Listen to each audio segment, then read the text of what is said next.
key. The insulin is the key that unlocks the blood sugar into the blood cell. You see what I mean? So this is blowing my mind. This is blowing my mind. I don't know if it's blowing yours, but it's blowing mine. So these are the symptoms. So the symptoms of diabetes: polyuria, polydipsia, frequent urination or extreme thirst, polyphagia, starving, frequent hunger, frequent fatigue. So basically your body is working in reverse. The more you eat, if you eat unhealthy, if you have an unhealthy lifestyle, the more you eat, the more your body wants. You know what I mean? And this is it's understandable why diabetes would be correlated to being obese. Or the correlation between obesity and diabetes, because if you're frequently eating and frequently thirsty and you're constantly eating high carb, high sugar foods, then yes, you're more likely to get fat, but you're more likely to be diabetic also. So the correlation is makes sense. And then of course blurred vision, slow healing, and then we also broke down the A1C readings and the percentage of blood sugar in the body and what's good and bad A1C. All right, so now let's talk about the different medical treatments. Let's get into the medical treatments and the complications. Conventional medicine focuses on managing blood sugar levels to prevent long-term damage. So insulin therapy. This is essential for type 1 and advanced type 2, delivered via shots, pens, or pumps. And typically they do it in the belly, nearest the left side of the belly, where the stomach and pancreas is typically that. And that's why when this is another topic. When a lot of the women are going through these fat girl surgeries, they're getting the gastric sleeves and all of these things. This is the area of the belly or the area of the body that they're bringing attention towards. And I'm broadly speaking on this, just commonly speaking on this. I haven't researched it, but when they go through these surgeries, they're trying to they're shrinking this. Like one of the surgeries is where they shrink the stomach, or they cut off pieces of the stomach, and that kind of signals to the brain that you don't want as much food. It kind of it's signaling to the brain that you're not as hungry as you need to be, and the body goes through a lot of shocks. There's a lot of side effects to these kinds of surgeries, because it's not so much about being hungry, it's more so about your blood sugar management. You see what I mean? I'm on a tangent, but I feel like this is all relevant. So they're tricking the body, and this is Ozempic too, all of this stuff. They're tricking the body to think that it's not hungry, when really they just have too much blood sugar or too little insulin to process that blood sugar. You know what I mean? So really, if you really want to, if you don't want to inhibit your hunger mechanism, you want to inhibit your insulin mechanism. You want more insulin to process that blood sugar, so that you can have more energy throughout the body. Just follow me. So there's insulin therapy with shots, pens, and pumps. Oral medications such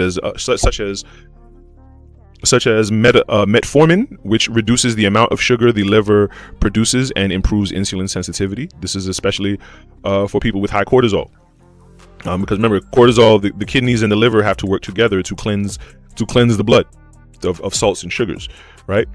Continuous glucose monitors. When you see people with those patches, my mom has one of those right now. My brother too. Wearable sensors that provide real-time data on how food and stress affect your sugar levels. There's a maintenance man in my building. When he comes through, he has a patch, and he could be working on whatever he's working on, and he has to stop what he's doing. Once that patch goes off on his cell phone, that patch sends a message to his cell phone. He gets a notification, and he has to, maintain whatever he has to do to maintain that glucose. Dialysis. It is important to note that dialysis does not treat diabetes, and we're going to break down dialysis. Yes, we're going to break down dialysis right here, right now. Let's get to it. So dialysis does not treat diabetes. It treats kidney failure, which is a frequent complication of long-term uncontrolled diabetes, or in other words, diabetic nephropathy. When the kidneys can no longer filter waste, dialysis mechanically cleans the blood. So yeah, when you see people who go through dialysis treatments, once again, I talked about, didn't I talk about it earlier? Kidney failure with with high blood sugar and high salt, right? And the kidneys are being overworked because there's too much blood sugar for the body, and then too much blood sugar, not enough insulin, right? We just talked about this. So the process of dialysis. Dialysis is a medical treatment that performs the function of the kidneys when they are no longer able to work properly. Its primary goal is to filter waste products and excess fluid from the blood to maintain a safe chemical balance in the body. So most when you see people on dialysis, they're pretty much strung up to a machine and with nothing but needles in their bodies, and it's because they're cleaning out their blood. There are two main types of dialysis: hemodialysis. Remember, hemo means the blood. Hemodialysis and peritoneal dialysis. We're going to educate ourselves on what that means. You know what I'm saying? Let's get to it. Hemodialysis is the most common form. It uses an external machine called a dialyzer, often referred to as an artificial kidney. See what I mean? It's crazy. And I say crazy in another way to say it's scary. Access. A surgeon creates an access point, usually in the arm, once again, needles, an AV fistula or graft, to allow blood to flow out of the body. The filter, the blood is pumped into the body, pumped out of the body and through the dialyzer.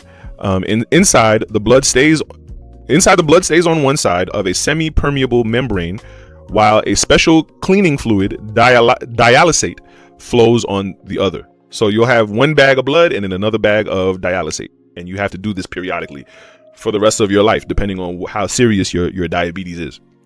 You know what I mean? This is where we at. This is where we at, people. So the waste products like urea and excess potassium move from the blood into the dialysate. The cleaned blood is then pumped back into the body. This usually takes about 4 hours and is done 3 times a week. God damn! Oh my God! No! All because no! Why? This is crazy. All right, guys. Hemodialysis, right? Okay, great. Now let's get into peritoneal dialysis. This version uses the lining of your own abdomen, the peritoneum. Okay, that's why I didn't know what that meant, as the filter. Access. A catheter is permanently placed in the abdomen. The dialysate is dripped into the abdominal cavity. It sits there for several hours, absorbing waste and extra fluid through the blood vessels in the abdominal lining. The used fluid is then drained out and replaced with fresh fluid. This can often be done at home, sometimes while the patient sleeps. Okay, that sounds manageable, but it seems dangerous and expensive. Like, I don't know. It's a gamble. It's a gamble, guys. I don't know. But hey, you know, like, would you rather go through this or just eat more vegetables? I don't know what you want. More vegetables, more protein. You know what I'm saying? More water. We can fix this. Less stress. You know what I'm saying? Keep your insulin high, blood sugar low. You know what I'm saying? Keep your cortisol low. And we can get out of this. We can climb out of this. And this is what I want to talk about next as far as the holistic strategy. So the medical treatments and complications we talked about insulin therapy, oral medications, continuous glucose monitors like the patches, and the types of dialysis being hemodialysis and peritoneal dialysis. So now let's get into the holistic strategy and how we can naturally defeat diabetes, how naturally we can put our body back in balance. Let's get into it. So if you can recall the levels of diabetes, remember there's pre-diabetic, then type 2, where there's a little bit of insulin but not enough, and then type 1 where there's no insulin at all and your body's just full of blood sugar and your pancreas is shut down, right? So type 1 is the most serious. So while type 1 cannot be cured, type 2 diabetes and pre-diabetes can often be put into remission, meaning you can reverse the disease and go back to normal. It can often be put into remission by addressing the root hormonal causes.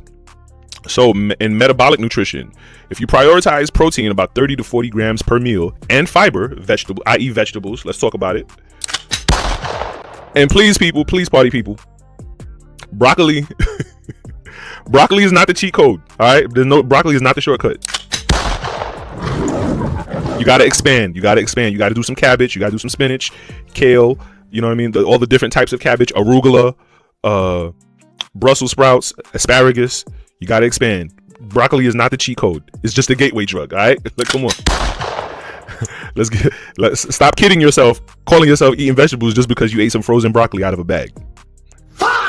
No. So prioritize protein. So metabolic nutrition, prioritize protein 30 to 40 grams per meal and fiber, and reduce refined carbs. So any processed carbohydrates, any kind of processed sugars. If more than likely, if you got to pull it out of a bag and you ain't eat it from scratch, it's no good. It's not good for you. If it doesn't require refrigeration, especially those juices, a lot of juice, a lot of laboratory made juice. Okay, if it doesn't require refrigeration, it's no good for you. When you go grocery shopping, stay out the aisles. Just stay out of the aisles, please. For crying out loud. All right. So what happened? Metabolic nutrition. Why it works? It minimizes insulin spikes and slows sugar absorption. So it minimizes the insulin spikes. If your insulin is too high. So yes, when you undergo hyper, remember hyper means high, hypo means low. When you undergo hyper insulinemia, the body begins to resist the insulin. So yes, so more protein, more fiber, and less processed carbs. It prevents the insulin spikes. All right, movement is medicine. Movement is medicine. This is how we holistically cure diabetes. Movement is medicine. Resistance training or weight training, and 10-minute post-meal walks. I like to eat while I'm on the treadmill. I have a treadmill at home. Invest in one. It'll save your life. I promise you. I have a treadmill at home, and if I'm eating a sandwich or anything I can hold in my hand and eat, and I don't need a fork and a knife, I'll get on the treadmill and at a decent speed where I won't drop the food, and I'll just have at it. I'll just grab a bite while I'm eating. So post meal walks, eat after your meal, eat during your meal, don't matter, just walk. And resistance training, some weight training, get those muscles activated. Muscle contraction pulls glucose out of the blood without needing extra insulin. So this is this is how you regulate your insulin. When you work out, you activate cortisol, which is the stress hormone. But it's good stress because you're working out. Just don't work out too hard, right? And you reduce that insulin. Stress control, breathe work, meditation, 7 to 9 hours of sleep. Now that's a bit long. It won't hurt. 7 to 9 hours won't hurt. But it depends on your lifestyle and so on and so forth. For me, 6.5 is good. At this point in my life where I'm at, 6.5 is good for me. Whatever's good for you, right? But 7 to 9 hours of sleep, breath work, and meditation. This lowers your cortisol, which naturally lowers blood sugar and restores insulin sensitivity. So you want your insulin not too high. I think I said that earlier. I apologize, but you want your insulin at a reasonable level, so that your body is still sensitive. If your insulin is too high, your body won't be as sensitive to the insulin, and it won't be able to process that blood sugar. So you want that insulin to be at a decent level. And the meditation and the relaxation techniques lower your cortisol as well, because remember, cortisol lowers insulin as well. So if you keep your cortisol low, your body can still be sensitive to the insulin. Follow me. All right. Time restricted eating. Yes. Intermittent fasting, and also eating on a curfew. That changed my life as well. That changed my life long before I knew about any of this. I got it from a training gym, Coop's Gym in Greenville, South Carolina. Shout out to those guys. They had a thing where they would say 4 small meals before 7 p.m. 4 small meals before 7 p.m. 8 o'clock, 12 o'clock, 4 o'clock, 6 o'clock. And you're good. You're full. Your body has everything it needs for the day. And your blood sugar is because the cortisol is high in the morning naturally, because you're awake, you're alert, and you need your fight or flight responses ready. And then it dips towards the afternoon. That's why you had that 2 o'clock crash.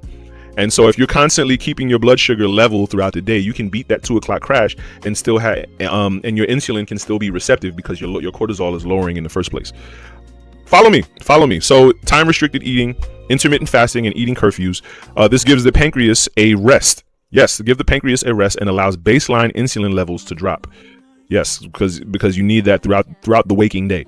That's why I don't like the idea of people working third shift, because it just throws your whole metabolism off. I very rarely know anyone who works third shift and is like extremely healthy like that. Like I don't. Muscle building, focusing on hypertrophy. Hyper means high, trophy means building.